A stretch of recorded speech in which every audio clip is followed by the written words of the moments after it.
Oh, baby, I'm thinking about your body. Oh, baby, I'm thinking about your face. Falten 10 minutets per la 1 del migdia. Us torno a recordar que al final del programa avui el concurs amb en Jordi Merca. Ja us hem avançat abans una miqueta de què anirà avui al concurs, d'aquestes pel·lícules de por ara que s'apropa Halloween. I us deia, avui serà molt senzill, molt fàcil. L'únic que haureu de fer és trobar el títol de determinades pel·lícules de terror. És a dir, nosaltres us anirem donant pistes i vosaltres només ens haureu de donar el títol. Per tant, ja veieu que és accessible, que és molt fàcil. Avui, a més, tenim més premis que fa 2 setmanes. Per tant, ja podeu començar a trucar al 93 497 40 00. Falta una miqueta, però ja podem començar a prendre-us les dades i així us assegureu que participareu avui al concurs. Ara, però, sabeu que una vegada al mes parlem en aquest programa de la salut dels més petits de la casa. Ho fem amb professionals del Servei de Pediatria de l'Hospital Germans Trias i Pujol. Avui ens acompanya el responsable de la unitat d'oncohematologia, el doctor Francesc Almazán. Molt bon dia. Hola, bon dia.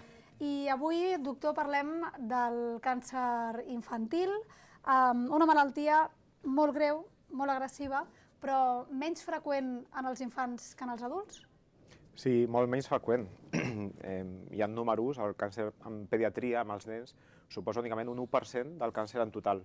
Evidentment és molt més freqüent amb adults.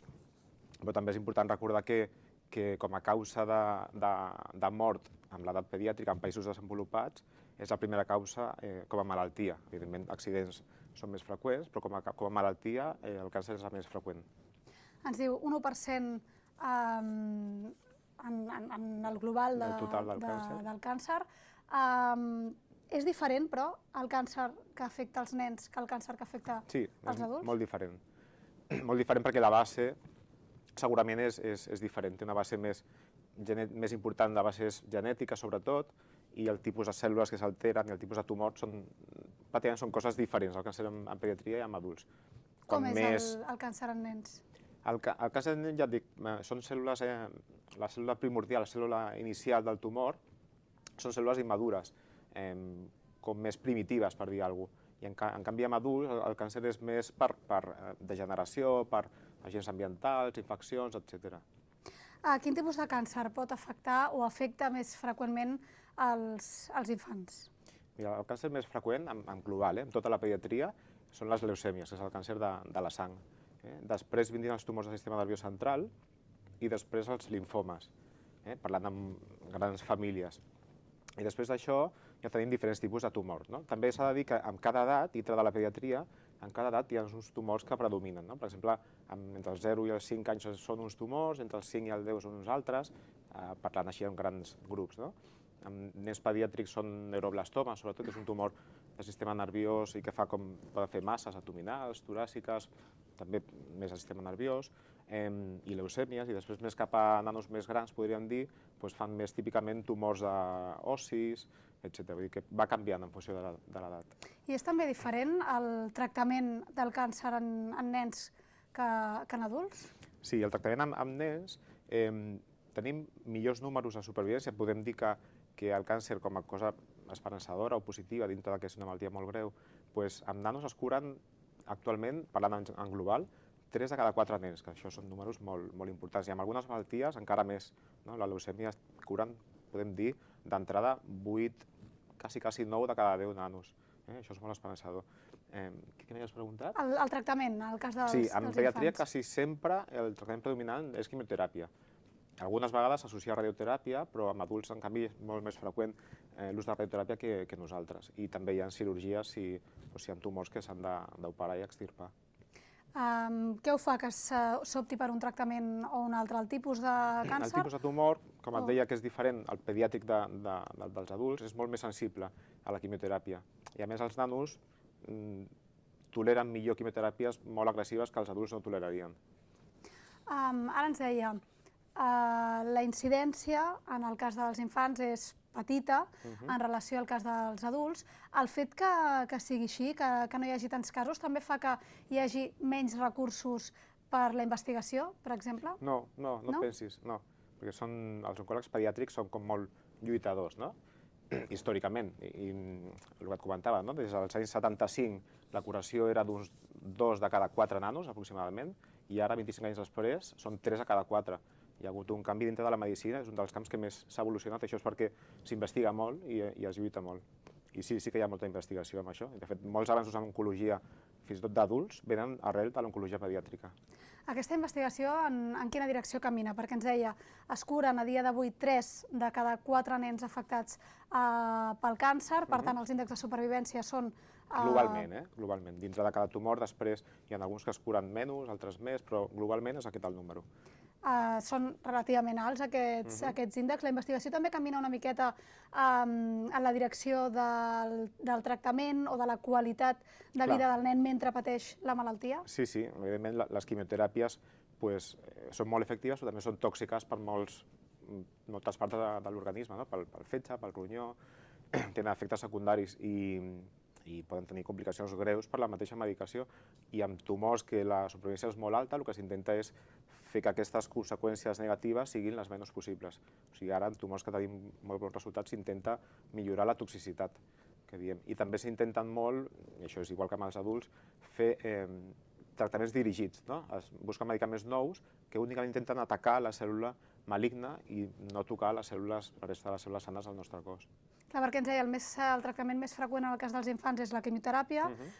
És un tractament força agressiu, que si bé aconsegueix erradicar aquest tumor del cos de l'infant, deixa una sèrie de seqüeles. Quines malalties o dificultats hi ha associades en un nen en el moment en què pateix un càncer i el supera? Hi ha unes complicacions que són immediates, en relació amb el tractament, amb els dies o setmanes següents, típic que haureu vist tothom, els hi cau el cabell, això és quasi inevitable en molts tumors, poden fer baixades de defenses importants que els provoquen que tinguin infeccions, risc d'infeccions greus, etc., que han d'ingressar i posar tractaments antibiòtics. Poden tenir molèsties i llagues a la boca, que els dificulta la ingesta. Això és el més habitual, que evidentment pel nen és molt molest, però habitualment es controla bastant bé. I després poden haver efectes secundaris també més directes amb la medicació, una mica més tardans, toxicitat sobre el fetge, sobre el ronyó, que ens han de fer modificar les dosis de la medicació. Això seria en una setmana, 2 setmanes, un mes, i després se sap que també hi ha uns efectes a llarg termini secundaris d'alguns agents citostàtics o quimioteràpics. Augmenta una miqueta el risc de tenir una segona neoplàsia, un segon tumor, pròpiament per la medicació. Són pacients que també tenen més risc de tenir problemes cardiovasculars. Hi ha toxicitats que intentem disminuir.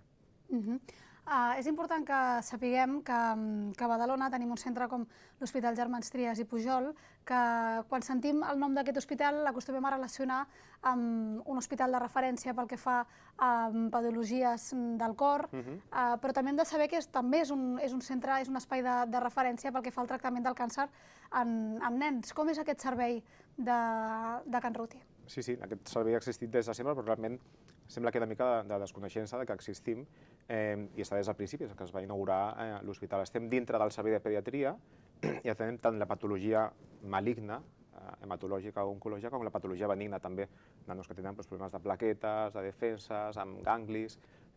Com fem tot aquest servei? El fem a la planta de pediatria, nanos ingressats.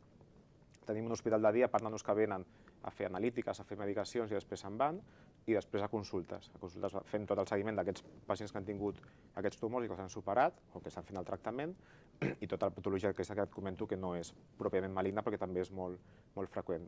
I treballem, els oncòlegs necessitem treballar molt relacionats amb altres professionals, tant pediàtrics, amb els especialistes d'infeccions, de problemes del pulmó, del cor, hem de fer molt seguiment, molt acurat de totes aquestes complicacions que poden sortir. Treballem amb els radiòlegs de l'hospital, d'adults, i també treballem de forma molt relacionada amb altres hospitals. En concret tenim una unitat integrada amb l'hospital, amb el servei d'oncohematologia pediàtrica de la Vall d'Hebron, i treballem de forma molt conjunta comentant pacients, enviant-nos pacients, etc. O sigui, sempre s'ha treballat molt de forma per necessitat, interdisciplinària i molta connexió entre molts hospitals. centre de referència pel que fa al tractament d'aquesta malaltia que afecta a nens, però també és un espai de referència pel que fa a l'acompanyament que es dona a l'infant que ha d'estar ingressat en un hospital, que en un entorn hospitalari doncs, no sempre és el que tots voldríem pels nostres petits, però també no només l'acompanyament que es fa al pacient, sinó també a les seves famílies. A Can Ruti troben un espai on, dins del possible, està el més bé possible. Sí, evidentment aquesta malaltia és una malaltia molt greu, intentem transmetre un missatge que, per sort, dins que és greu, es curen i han d'anar bé, o tenen molta possibilitat que tot vagi bé, però suposa un trasbals molt important pel nen, si és petit o si és més gran, i per les famílies. És un problema a nivell d'organització familiar, a nivell laboral, poden tenir problemes a nivell de la feina, econòmics, etc. Llavors intentem ajudar en tot aquest procés. Tenim assistents socials que ajuden en el possible, tenim professors allà al servei i s'arregla perquè vagin professors a casa quan estan a casa, perquè els nanos puguin seguir la seva activitat acadèmica, tenim psicooncòlegs per ajudar a la família en tot el procés. S'intenta ajudar en tots els aspectes col·laterals de la malaltia que també són molt importants. Servei de referència, el de pediatria de l'Hospital Germans Trias i Pujol. Doctor, moltíssimes gràcies per haver estat amb nosaltres aquest matí. Encantat. D'aquí un mes seguirem parlant de qüestions que poden afectar la salut dels més petits. Ja sabeu que a Pensió Completa parlem de la salut no només dels adults, sinó que també dels nens. Nosaltres ara fem una pausa per la publicitat, però sabeu que a la tornada tenim feina a l'espai de cultura, totes les propostes d'oci per aquest cap de setmana i l'espai del concurs, que us recordo, podeu continuar trucant per participar. De seguida, fins ara.